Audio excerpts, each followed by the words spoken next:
શ્રી ગણેશાય નમઃ. ઓમ નમઃ શિવાય.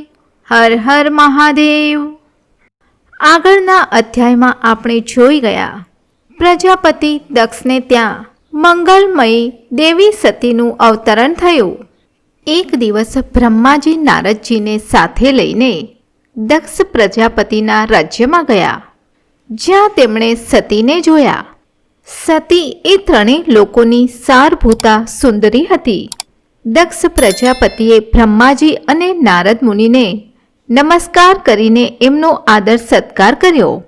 આ જોઈને લોકલીલાનું અનુસરણ કરનારી સતીએ ભક્તિ અને પ્રસન્નતાપૂર્વક બ્રહ્માજી અને નારદજીને પ્રણામ કર્યા. ત્યારબાદ બ્રહ્માજી અને નારદજી શુભ આસન પર બેઠા. બ્રહ્માજીએ બાલિકા સતીને કહ્યું, હે સતી, જે કોઈ કેવળ તમને જ ચાહે છે અને તમારા મનમાં પણ એકમાત્ર જેમની કામના છે એ જ સર્વજ્ઞ જગદીશ્વર મહાદેવજીને તમે પતિ રૂપે પ્રાપ્ત કરો.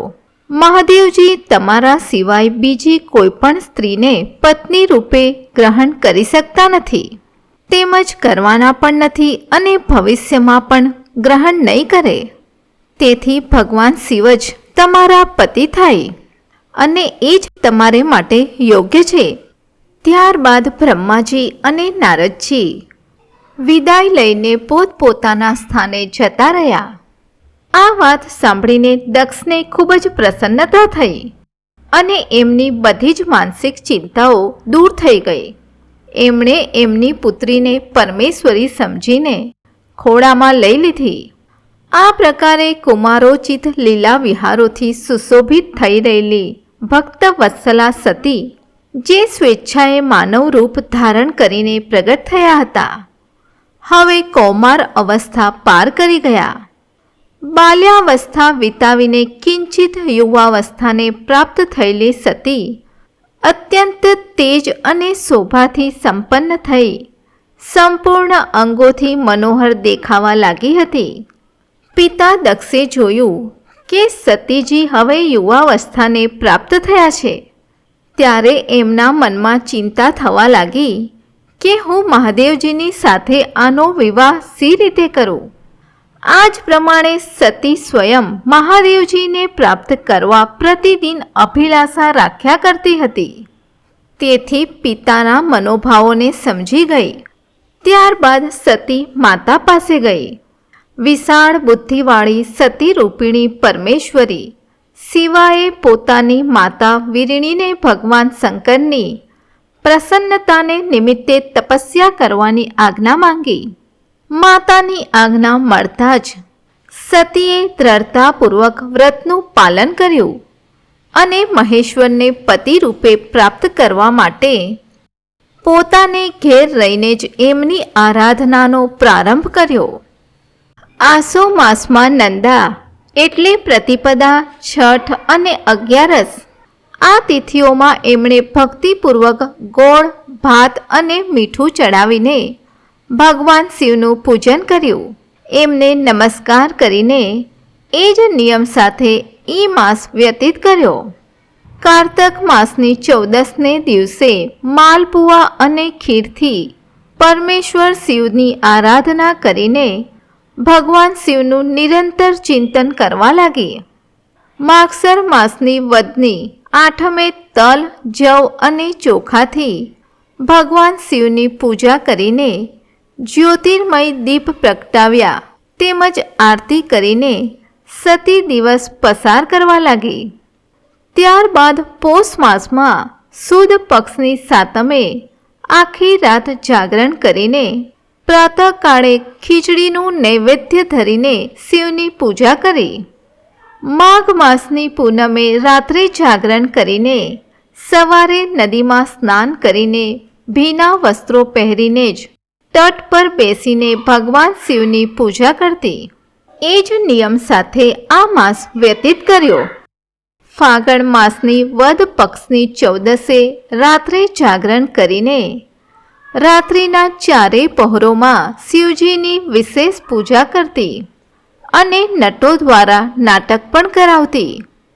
ચૈત્ર માસના સુદ પક્ષની 14સે દિવસ તેમજ રાત્રે શિવનું સ્મરણ કરીને સમય પસાર કરતી અને ઢાંકના ફૂલો અને દવનોથી ભગવાન શિવની પૂજા કરતી હતી.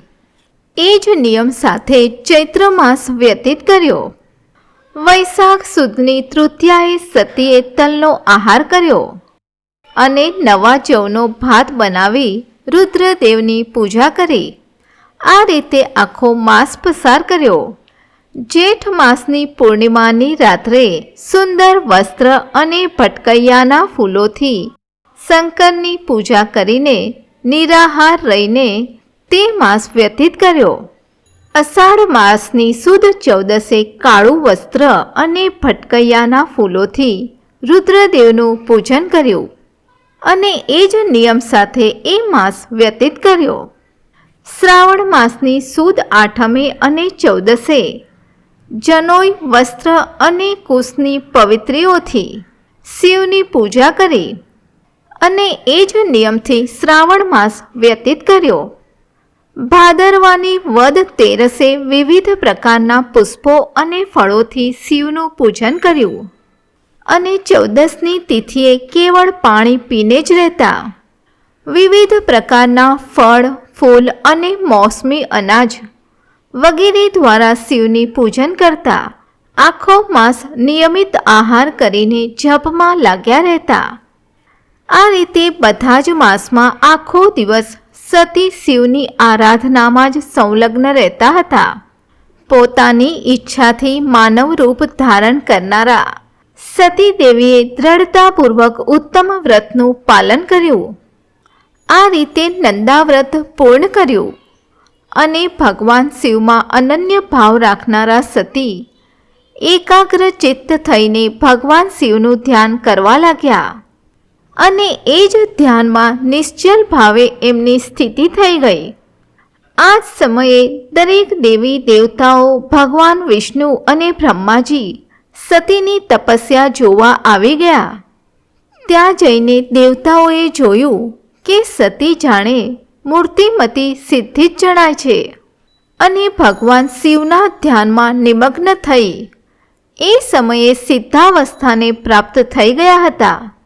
દરેક દેવી દેવતાઓએ ખૂબ જ પ્રસન્નતાપૂર્વક બંને હાથ જોડીને સતીને નમસ્કાર કર્યા. દરેક મુનિઓએ પણ માથા નમાવી સતીને નમસ્કાર કર્યા. શ્રી હરિના મનમાં પ્રીતિના પૂર ચડી આવ્યા. શ્રી વિષ્ણુ સહિત દરેક દેવતાઓ અને મુનિ આશ્ચર્યચકિત થઈને દેવીની તપસ્યાની ભારે ભાર પ્રશંસા કરવા માંડી. ત્યારબાદ દેવીને પ્રણામ કરીને દરેક દેવી દેવતાઓ અને મુનિઓ ગિરિશ્રેષ્ઠ કૈલાસ પર્વત પર ગયા.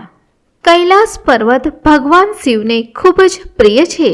સાવિત્રી સાથે બ્રહ્માજી અને લક્ષ્મીજી સાથે ભગવાન વાસુદેવ પણ પ્રસન્નતાપૂર્વક મહાદેવજીને મળવા ગયા.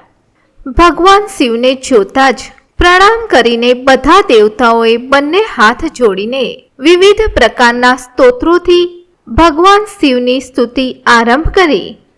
ભગવાન શિવની સ્તુતિ કરતા કહ્યું, હે પ્રભો, આપની સત્વ, રજ અને તમ નામની જે 3 શક્તિઓ છે એમના રાગ વગેરે વેગ અસહ્ય છે. વેદત્રયી અથવા લોકત્રયી આપનું જ સ્વરૂપ છે. તમે શરણાગતોના પાલક છો. આપની શક્તિ ખૂબ જ મોટી છે, અસીમ છે. આપને અમારા નમસ્કાર હો. હે દુર્ગાપતે, જેમની ઇન્દ્રિયો દુષ્ટ છે, વશમાં રહેતી નથી, એમને માટે આપની પ્રાપ્તિનો કોઈ પણ માર્ગ સુલભ નથી. આપ સદા ભક્તોના ઉદ્ધારમાં તત્પર રહો છો. આપનું તેજ છુપું છે. આપને અમારા નમસ્કાર હો. આપની માયા શક્તિ રૂપા જે અહમ બુદ્ધિ છે તેનાથી આત્માનું સ્વરૂપ ઢંકાયેલું છે. તેથી આ મૂઢ બુદ્ધિ જીવ પોતાનું સ્વરૂપ જાણી શકતો નથી. આપના મહિમાનો પાર પામવો અત્યંત કઠણ છે. આ રીતે શ્રી હરિ, વિષ્ણુ, બ્રહ્માજી વગેરે બધા દેવતાઓએ ઉત્તમ ભક્તિભાવથી મહાદેવજીની સ્તુતિ કરી. ઓમ સૂક્ષ્મતન્વે નમઃ. ઓમ જગદ્વ્યાપિને નમઃ. ઓમ જગદ્ગુરુવે નમઃ.